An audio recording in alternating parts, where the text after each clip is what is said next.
और आज हम एक्सप्लेन करने वाले हैं जुजुत्सु काइसन का 8वां एपिसोड की शुरुआत में हमें दिखाया जाता है कि काफी सारे लोग बैरियर की वजह से शिबुया शहर में फंसे हुए थे। प्रॉब्लम को जड़ से मिटाने वहाँ गोजो आ जाता है। बैरियर के अंदर जाकर गोजो पहले हालात का जायजा लेता है और कहता है कि मुझे थोड़ा अंदाजा हो गया है कि ये लोग क्या चाहते हैं। मैं जरूर इनके साथ ही गेम खेलूंगा। फिर हम देखते हैं कि इतादोरी भी शिबुया के लिए निकल जाता है। उसके साथ मेमे और उसका छोटा भाई उयुई था, जो कि अपनी बहन की बहुत ज्यादा तारीफें करता है। वो सब निकलने ही वाले थे कि तभी मेमे के पास एक कॉल आता है। बताया जाता है कि तुम्हारे पास ही के रेलवे स्टेशन पर किसी ने बैरियर डाल दिया है, बिल्कुल वैसा ही जैसा कि शिबुया में था। सीन शिफ्ट होता है और हमें गोजो को दिखाया जाता है। वो शिबुया के रेलवे स्टेशन पहुंच जाता है, जहां पर उसे जोगो, हानामी और एक और कर्स स्पिरिट दिखता है। गोजो उनसे कहता है कि तुम लोगों ने इतनी सारी तैयारियां की हैं, पर अगर अब तुम मुझसे हार गए तो भाई लोग मुझे कुछ मत कहना। जिस पर जोगो जवाब देता है कि तुम्हें जो कहना है कहो, लेकिन इस बार तुम्हारी पहली हार होगी। वही मेमे और इतादोरी उस रेलवे स्टेशन पहुंच जाते हैं, जहां जुजुत्सु हाई की एक मेंबर बताती है कि ये बैरियर भी बिल्कुल शिबुया की जैसा ही है, जहां इंसान अंदर जाकर फंस जाता है लेकिन सॉर्सरर्स आराम से आ जा सकते हैं। वो आगे बताती है कि जिसने भी ये बैरियर्स डाले हैं वो उनके बीच में ही कहीं है। जिस पर मेमे पूछती है कि तुम्हें ये कैसे पता। वो बताती है कि ऐसा करने से बैरियर की स्ट्रेंथ बढ़ जाती है। इसके अलावा हमें पता चलता है कि अभी तक 2 ऑफिशियल्स घायल हो चुके हैं। उन बैरियर्स के बीच मॉडिफाइड ह्यूमंस हैं, मतलब इंसानी शरीर को बदलकर मॉन्स्टर में तब्दील कर दिया गया है। ये सुनकर इतादोरी को माहितो की याद आ जाती है। हम आगे देखते हैं कि मेमे अपनी कर्स एनर्जी का यूज करके बहुत सारे क्रॉस को टर्मिनल के अंदर भेज देती है, जिससे वो दुश्मनों का पता लगा सके, लेकिन सभी कौवे मारे जाते हैं। जिसके बाद मेमे इतादोरी से पूछती है कि जो इंसान मॉन्स्टर्स बन गए हैं, क्या तुम उनसे लड़ना पसंद करोगे। मेमे आगे बताती है कि सारे कन्वर्टेड मॉन्स्टर्स 4th फ्लोर पे हैं, जो नॉर्मल इंसान है वो 5वें फ्लोर पे है, और मैंने जो कौवे भेजे थे उन्हें पहले और दूसरे फ्लोर पर ही मार दिया गया। इसका मतलब जिसने बैरियर लगाया है वो पहले या दूसरे फ्लोर के बीच में ही कहीं है। मुझे ये नहीं पता कि उनकी इसके पीछे क्या चाल है। जिसे सुनकर इतादोरी गुस्से में सीढ़ियों की तरफ इशारे करते हुए कहता है, जिसने भी ऐसा किया है क्या वो इन सीढ़ियों के नीचे है। जिस पर मेमे कहती है कि मुझे ये नहीं पता, लेकिन मॉन्स्टर्स यही हैं,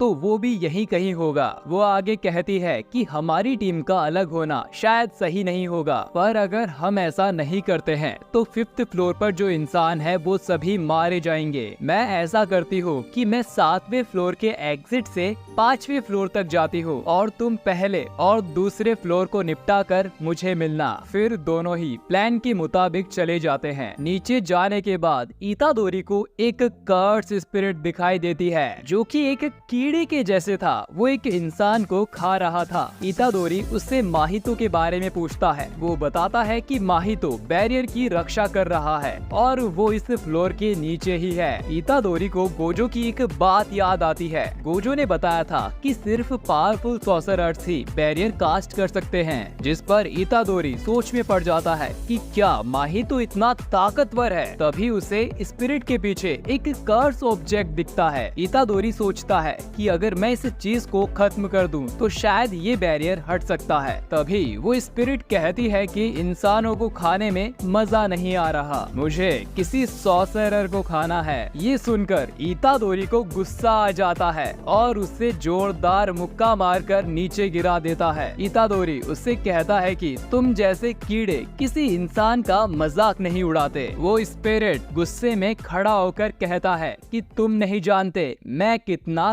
ताकतवर हूँ। जिस पर इतादोरी कहता है कि तुम जरूर एक टिड्डे की कर्स स्पिरिट हो। ये सुनकर उसे बहुत बुरा लगता है। हमें आगे बताया जाता है कि टिड्डे बहुत खतरनाक होते हैं। ये एक दिन में अपने वेट जितना खा सकते हैं और टिड्डों का एक छोटा सा झुंड पूरे की पूरे एक खेत को कुछ ही देर में उजाड़ सकता है। वो कर्स स्पिरिट लगातार इतादोरी पर हमला करती है। इतादोरी सोचता है कि ये बहुत तेज और ताकतवर है। वो लगातार इसके हमले से बच रहा था। वो कर्स स्पिरिट कहता है कि आखिर तुम कब तक भागोगे। ये सुनकर इतादोरी रुक जाता है और उसके पास आ जाता है। इसके बाद दोनों ही लगातार अपने मुक्के चलाने लगते हैं। इतादोरी टोडो की सिखाई हुई टेक्निक से उस स्पिरिट को घायल कर देता है। इतादोरी जब अपना आखिरी पंच मारने जा रहा होता है, वो स्पिरिट अपनी स्टिंग को बढ़ा करके उस पर हमला करता है, पर इतादोरी उससे बचकर उसे मार देता है और कर्स ऑब्जेक्ट को भी तोड़ देता है, जिसकी वजह से बैरियर लगा हुआ था। दूसरी तरफ मेमे भी सभी इंसानी मॉन्स्टर्स को मार देती है। माहितो सोचता है कि आखिर एक स्ट्रॉन्ग सॉर्सरर आ ही गया, मैं उससे लड़ना चाहता हूँ, पर फिलहाल मुझे अभी यहाँ से जाना होगा। ऐसा सोचकर वो यहाँ से चला जाता है। अब मेमे इतादोरी की तारीफ करते हुए कहती है कि तुम्हारी पावर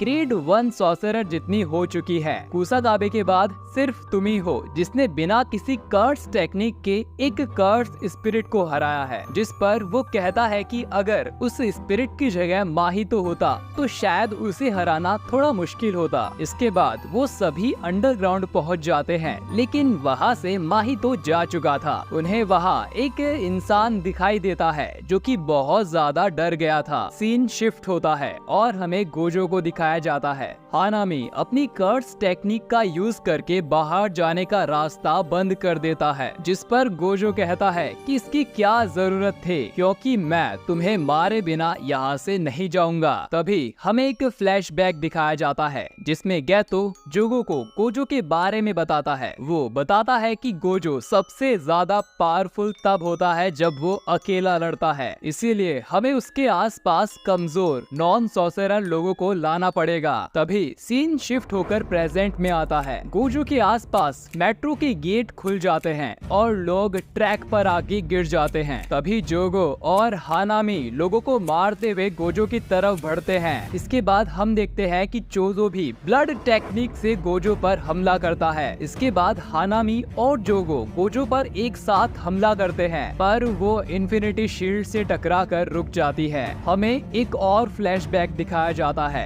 जिसमें गैतो कहता है कि गोजो अपनी रिवर्स कर्स टेक्निक बिना लोगों को नुकसान पहुंचाए यूज नहीं कर सकता है। इसके अलावा गोजो अगर लाइट की स्पीड से मूव करेगा तो उसके बीच आने वाले लोग मारे जाएंगे। इस तरह गोजो सिर्फ अपनी डिफेंस ही यूज कर पाएगा। तभी सीन प्रेजेंट में आता है। हानामी और जोगो के हमले का गोजो की इन्फिनिटी शील्ड पर कोई असर नहीं होता है। इसके बाद वो दोनों डोमेन एम्प्लीफिकेशन का यूज करके अपने हमले को और भी ताकतवर बनाते हैं और तभी गोजो अचानक से गायब हो जाता है और वो दोनों एक दूसरे पर ही हमला कर देते हैं। तभी गोजो उनके पीछे अपीयर होता है। वो सोचता है कि मुझे समझ जाना चाहिए था कि ये लोग एक कर्स यूजर के साथ काम कर रहे हैं। Domain amplification new shadow style के सिंपल डोमेन जैसा है। इससे वो इस टेक्निक का यूज करके मेरी इन्फिनिटी शील्ड को तोड़ सकते हैं। तभी